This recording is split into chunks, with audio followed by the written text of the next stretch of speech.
천사의 아침 방문을 찾아오신 여러분을 환영합니다. 오늘도 아침 예배 말씀으로 믿음과 위로의 시간을 갖게 되길 바랍니다. 성도 여러분 안녕하십니까? 오늘도 아침 예배에 찾아오신 성도님들을 진심으로 환영합니다.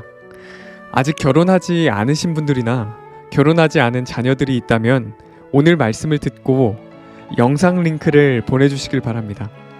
결혼과 가정에 대한 성경의 원칙들을 미리미리 살펴서 하나님께서 기뻐하시는 참된 가정, 행복한 가정을 만들어가는 모든 성도님들 되시길 간절히 바랍니다. 이제 기도하겠습니다. 하늘에 계신 아버지, 인생이라는 기회를 주시고 주님을 찾을 수 있도록 인도해 주심에 감사드립니다. 날마다 아침 예배를 통해서 양심을 씻고 말씀을 마음에 채워 하나님께서 기뻐하시는 삶을 살 수 있도록 인도하여 주시옵소서. 오늘 말씀을 통해서 결혼과 가정에 대한 성경의 원칙들을 살펴볼 때 겸손한 마음으로 말씀을 받을 수 있도록 준비시켜 주시옵소서. 오늘도 말씀을 전하시는 목사님과 말씀을 듣는 모든 성도들에게 함께해 주시옵시고 주님 앞에서 말씀을 듣는 것처럼 간절한 마음으로 말씀을 받을 수 있도록 인도하여 주시옵소서. 예수님의 이름으로 기도드립니다. 아멘. 안녕하십니까? 오늘 우리가 나눌 말씀은 어떤 사람과 만나서 애정을 나누고 결혼해야 하는가에 대한 문제입니다. 결혼하지 않는 청년들 또 성인이 된 우리의 자녀들을 위한 말씀이 되겠죠? 결혼에 대해서 부모와 청년들이 실수하는 것이 무엇일까요? 그것은 결혼에 대한 하나님의 말씀을 깊이 살펴보지 않은 채 데이트하기 시작하고 사귀게 되고 마음을 주기로 결정한다는 것입니다. 하나님의 말씀이 결혼과 가정에 대해서 무엇이라고 말하는지 확인하지 않다가 결혼하고 나서 여러 가지 문제가 생기고 어려움이 생기면 당황하게 되는 것입니다. 그리고 그때 참 힘든 마음을 갖고 말씀 앞에 나가서 읽으면서 자신의 문제가 어디서 시작되었는지 보게 되는 것이죠. 성도 여러분, 부모와 자녀는 그래서 미리 결혼과 가정에 대한 성경의 원칙에 대해서 살펴볼 필요가 있는 것입니다. 자, 오늘 본문 성경절 보겠습니다. 고린도후서 6장 14절입니다. 너희는 믿지 않는 자와 멍에를 같이 하지 말라. 의와 불법이 어찌 함께하며 빛과 어두움이 어찌 사귀며. 성도 여러분, 이것이 결혼에 대한 큰 원칙입니다. 바울은 그리스도인과 믿지 않는 자가 함께 멍에를 맬 때 생기는 어려움과 원치 않는 일이 생길 것에 대해서 경고하고 있는 것입니다. 결혼뿐 아니라 우리가 장사를 할 때, 비즈니스를 동업할 때도 마찬가지입니다. 에베소 5장 10절에 이런 말씀이 있습니다. 주께 기쁘시게 할 것이 무엇인가 시험하여 보라. 결혼을 결정하기 전에, 어떤 사람을 만나서 내가 사귀기 전에 내가 이 결정을 해야 하는 것입니다. 주님의 마음에 기쁨을 드릴 수 있는 그 상대방을 생각해 보아야 하는 것이죠. 시험해 보아야 하는 것입니다. 내가 만나는 사람을 시험해 볼 필요가 있는 것입니다. 우리가 함께 만나서 하나님을 기쁘게 할 수 있는지 말이죠. 자, 오늘 본문을 읽으면서 이제 좀 말씀을 생각해 보도록 하겠습니다. 나는 그대에게 애정을 누구에게 줄지 조심하라고 경고하고 싶다. 자, 성도 여러분, 우리의 마음에 애정이 움직일 때 조심하라는 것입니다. 지금 오늘 우리가 읽는 말씀은 결혼하기 이전의 젊은이들에 대한 말씀이죠. 우리 자녀들에 대한 말씀입니다. 한번 감정이 흔들리면 나중에 원하지 않는 결정을 억지로 하게 됩니다. 그래서 충분한 시간을 갖고 상대방을 지켜보아야 하는 것입니다. 내가 정말 이 사람에게 애정을 주어야 하는지 말이죠. 상대방의 신앙과 성품을 판단하고 무게를 달아보는 시간이 필요한 것입니다. 상대방이 사람들과 어떻게 대화하는지, 또 문제가 생겼을 때 그것을 어떻게 풀어가는지 확인해야 하는 것입니다. 왜냐하면 인생에는 수많은 문제들이 생기고 또 그것을 해결해야 하기 때문이죠. 그래서 문제가 꼬여 있을 때, 매여 있을 때 그 문제를 풀 수 있는 성품이 있는지 서로가 확인할 필요가 있는 것입니다. 계속 읽죠. 그대의 생애는 그리스도의 것이며 자신만을 위해 살아서는 안 된다는 것을 기억하라. 그리스도인 가정은 진리가 보존되고 진리를 경험하고 또 복음을 전하는 곳이 되어야 하는 것입니다. 그런 목적을 함께 할 수 있는 사람을 찾아서 만나서 가정을 꾸리게 되는 것입니다. 자, 제가 결혼 이야기를 하면 많은 분들이 이렇게 얘기합니다. 요즘 그런 사람이 어디 있습니까? 참 현실적이 아닙니다. 그렇게 말들을 하죠. 현실이 그렇지 않다고 해서 무시하거나 포기하지 말아야 됩니다. 왜냐면은 현실이 어떠하든지 간에 두 사람이 만나서 결혼해서 일생이라는 기간을 살면은요, 저와 여러분이 당했던 모든 문제들이 다시 반복되는 것입니다. 인간의 본성은 같고 사회가 달라질더라도 여러 가지 문제들은 계속해서 생기니까 말이죠. 성도 여러분, 우리의 자녀들은 결혼하기 전에 그래서 성경을 함께 공부하는 시간을 가져야 하는 것입니다. 저 역시 결혼 전에 신앙이 없었지만은 성경을 아내와 함께 공부하면서 함께 신앙적인 미래를 공유하게 되었습니다. 그래서 결혼 전에 성경을 공부하는 것은 중요한 것입니다. 계속 읽죠. 그대는 불신자와 결혼해서는 안 된다. 왜냐하면 그것은 예수께서 하신 명령과 정면으로 배치되는 행위이기 때문이다. 불경건한 자들을 피하라. 안위를 사랑하는 사람을 피하라. 거룩한 사물들을 비웃는 사람을 피하라. 상스러운 말을 사용하거나 술 마시는 사람과 교제하는 것을 피하라. 하나님께 대한 책임을 전혀 깨닫지 못하는 사람의 청혼에 귀를 기울이지 말라. 성도 여러분, 아주 엄격하게 들리는 말씀이죠. 그러나 중요한 원칙입니다.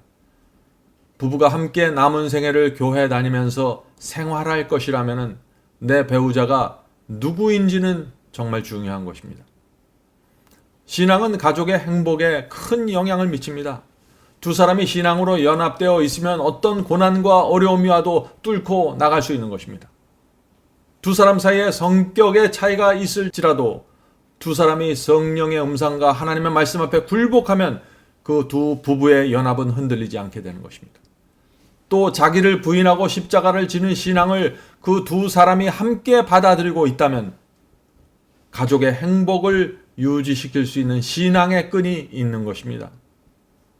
계속 읽겠습니다. 영혼을 거룩하게 하는 순결한 진리는 하나님을 두려워하지 않는 사람과의 관계와 참된 의의 원칙들을 알지 못하는 사람과의 친분 관계를 끊을 수 있는 용기를 준다.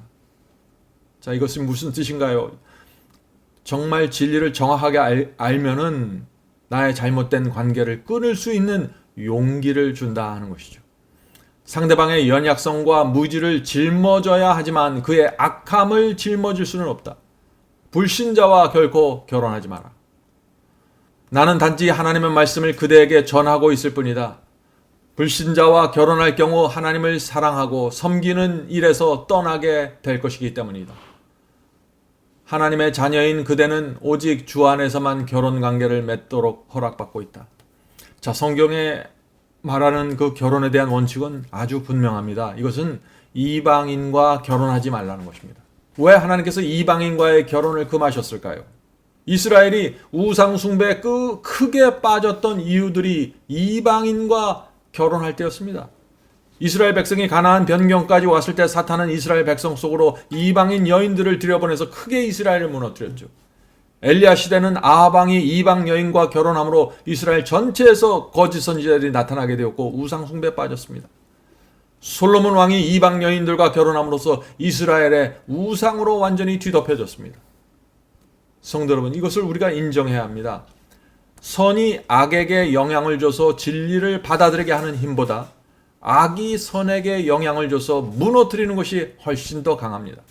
그것이 우리가 역사와 현실에서 보는 증거들입니다. 바로 이 문제 때문에 악이 선보다 더 빨리 퍼져나간다는 이 문제 때문에 노아 홍수가 오게 된 것입니다. 노아 홍수가 나서 8가족만 하나님을 믿는 신앙을 갖고 노아 방주에 들어가서 구원을 받았죠. 8명이 다시 이 세상을 시작한 것입니다. 그러면 그들이 이 세상을 선으로 덮었을까요? 그렇지 않습니다. 아주 짧은 시간에 바벨탑이 세워진 것입니다. 노아 홍수를 경험했던 그 조상들을 통해서 또다시 그런 반역이 일어난 것이죠. 그래서 이 이방인과의 접촉을 하나님께서 그렇게 경고하시는 것입니다. 물론 그리스도인이 비신자와 결혼했음에도 불구하고 남편이나 아내가 훌륭한 그리스도인으로 변화되는 경우도 가끔씩 있습니다. 자, 그런데 그런 변화가 일어나려면 두 가지가 이루어져야 하는 것입니다. 자, 불신자와 비신자와 결혼했을 때 훌륭한 그리스도인으로 변화되는 그런 일이 일어나려면 두 가지가 필요하다는 것입니다. 첫째는 하나님을 믿는 사람이, 그 아내나 남편이 눈물로 인내하고 날마다 하나님의 말씀으로 무장하고 긴 세월 동안 사랑을 베풀면서 기다려줘야 하는 것입니다. 왜냐하면 사람의 마음은 그렇게 쉽게 바꾸지 않습니다. 어떤 사람들은 짧은 기간 안에 남편이나 아내가 원하는 신앙으로 함께 가죠. 그러나 그렇지 않은 사람들도 있다는 것이죠. 두 번째는 비신자인 남편이나 아내가 정직한 양심으로 성령의 감동과 호소를 받아들여야만 하는 것입니다. 아무리 그리스도인 아내나 남편이 잘한다고 할지라도, 사랑으로 대해준다고 할지라도 그 상대편 배우자의 마음이 완악하고 세상에 깊이 빠져있고 성령을 거절하면 하나님의 역사가 이루어질 수 없기 때문입니다. 성도 여러분, 하나님께서 한 사람의 마음을 바꾸고 진리에 굴복시키기까지 정말 오랜 세월이 걸릴 수 있다는 사실을 우리가 알고 나면은 정말 내 배우자를 고르는 데 있어서 정말 조심스럽게 되는 것입니다. 그래서 요즘 교회 보면은 아내 혼자 나오거나 남편 혼자 나오는 경우가 참 많은 이유가 바로 여기에 있는 것이죠. 우리는 가정에서 이렇게 홀로 외롭게 신앙하는 분들을 위해서 정말 기도해주고 배려해 주어야 하는 것입니다. 참 어려운 길을 가고 있는 분들이죠. 그러나 그렇게 과거에 잘못된 결정으로 해서 지금 홀로 신앙하는 분들도 용기를 내시기 바랍니다. 하나님께서 우리의 남은 생애 동안 계속해서 역사하시고 도와주실 것입니다. 자, 본문 읽겠습니다. 불신자와 결혼하기로 동의한다면 그대가 하나님께서 주시는 원칙을 무시하는 것이며 그대의 영혼은 위험에 빠지게 될 것이다.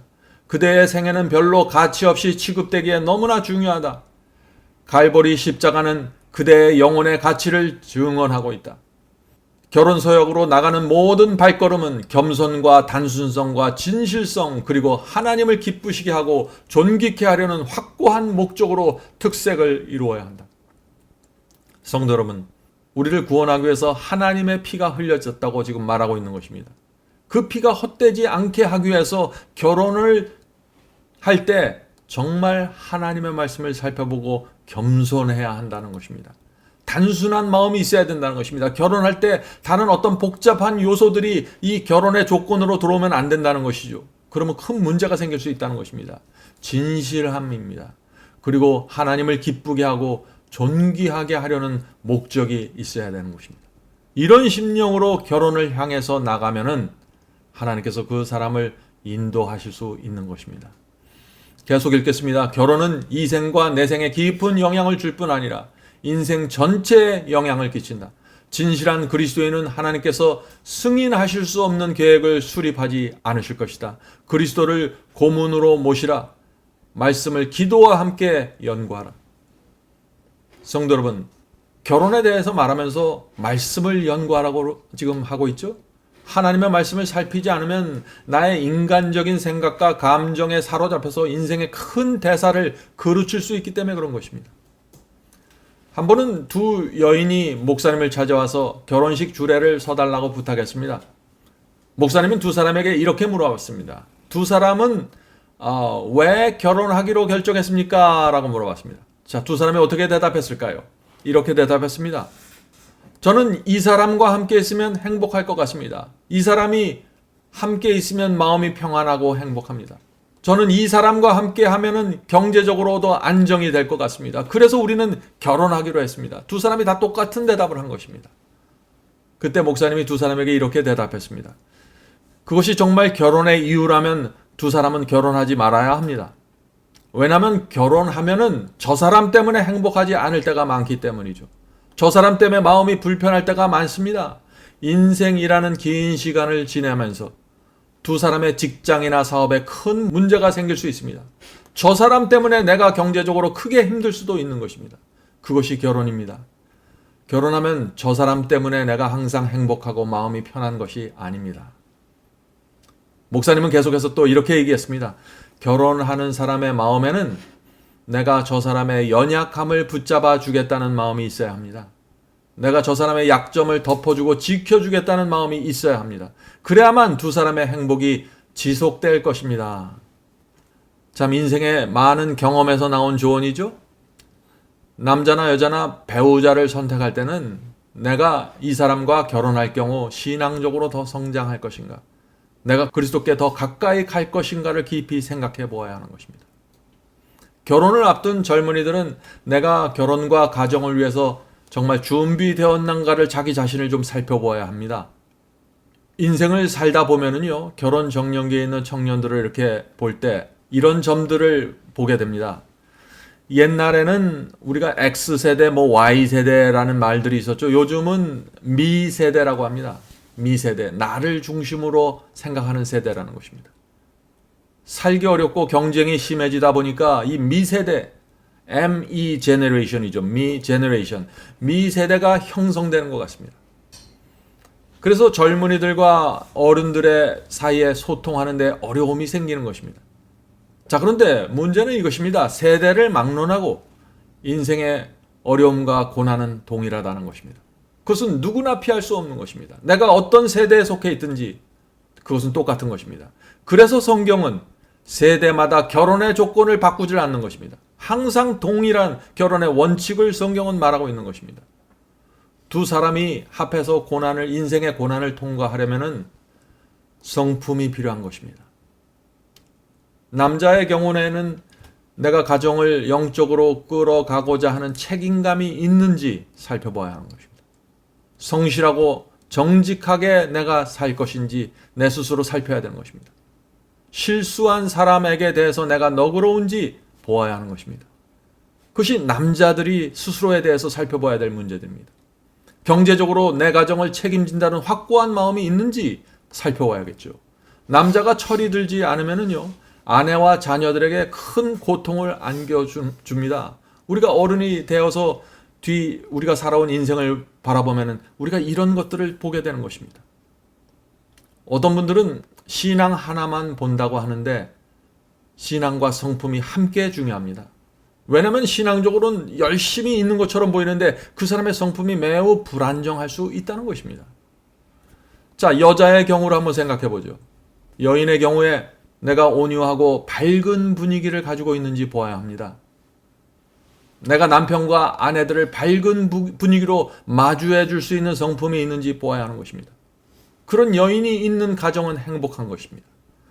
또 내가 하는 사고와 생활이 실용적인지 아니면 내가 사치를 좋아하는지 보아야 하는 것입니다. 또 내가 적은 수입으로 가정을 이끌어갈 수 있는 마음의 준비가 되어 있는지 보아야 하는 것입니다.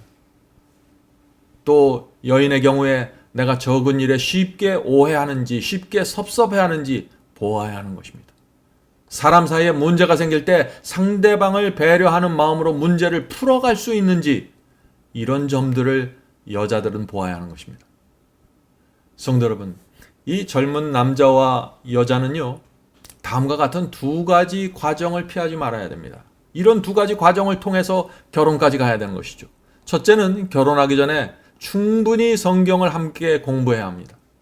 왜냐하면 성경 공부를 통해서 두 사람이 서로의 내면 세계를 깊이 보게 되고 서로가 어떤 신앙과 가치관을 가지고 있는지 성경 공부를 통해서 드러나게 되는 것입니다. 그리고 같은 신앙적인 가치로 연합할 수 있는 것입니다. 성경을 통해서 어떻게 우리가 살아야 하는지에 대해서 두 사람이 함께 확인하고 마음을 모을 수 있는 기회를 갖게 되는 것입니다. 그렇지 않으면 데이트를 아무리 오래 한다고 해도 피상적인 것밖에 될 수가 없는 것이죠. 자, 두 번째는 두 연인이 장래를 바라보기 시작할 때 그들이 존경하고 신뢰하는 어른을 찾아가 그리스도인의 삶과 부부의 생활이 가정에 대해서 조언을 들어보아야 하는 것입니다. 인생의 어려움이 무엇인지 미리 들어두면 큰 도움이 됩니다.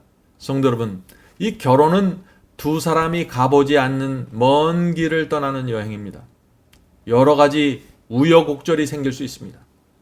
또 한 번도 해보지 않았던 남편이 되어야 하고 아내가 되어야 합니다. 어머니가 되어야 하고 아버지가 되어야 합니다. 한 번도 해보지 않았던 역할을 맡아야 되고 짐을 져야 하는 것입니다. 그래서 먼 길 여행 떠나기 전에 잘 준비하는 것이 중요한 것입니다. 준비하면 할수록 여행은 쉬워지고 행복해집니다. 자, 이제 기도하겠습니다.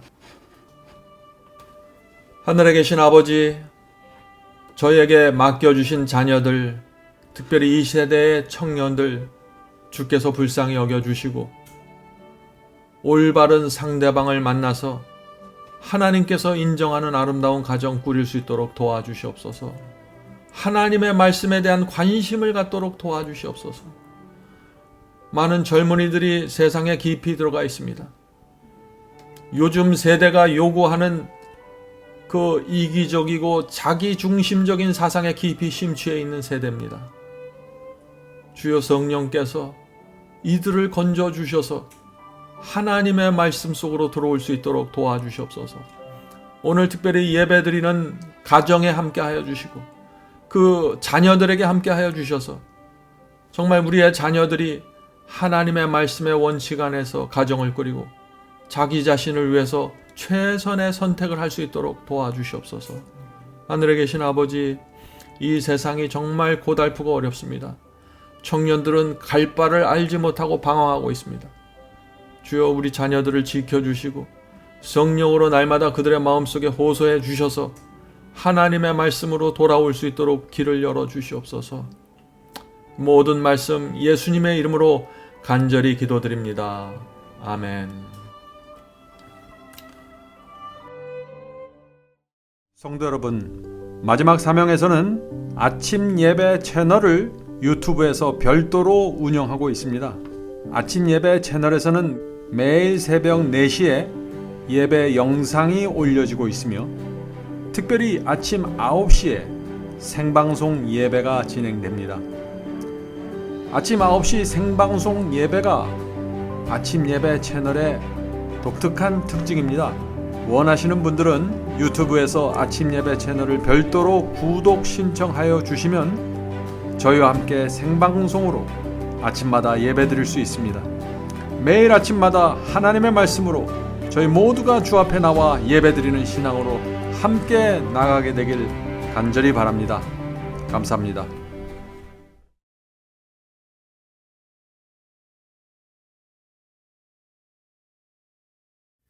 죄짐 맡은 우리 구주 어찌 좋은 친구인지 걱정 근심 모든 것을 고한 자는 복 받네. 주께 굳지 않는 거로 복을 받지 못하네.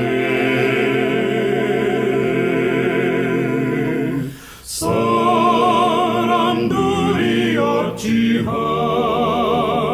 어찌하여 모든 것을 거쳤나. 시험 걱정 모든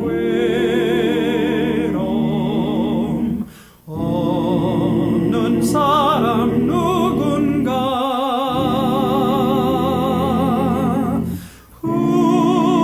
후질없이 낙심 말고 기도하려고 하세. 이런 진실하신 친구 찾아볼 수 있을까? 우리 약함하시오니 어찌하니 고할까?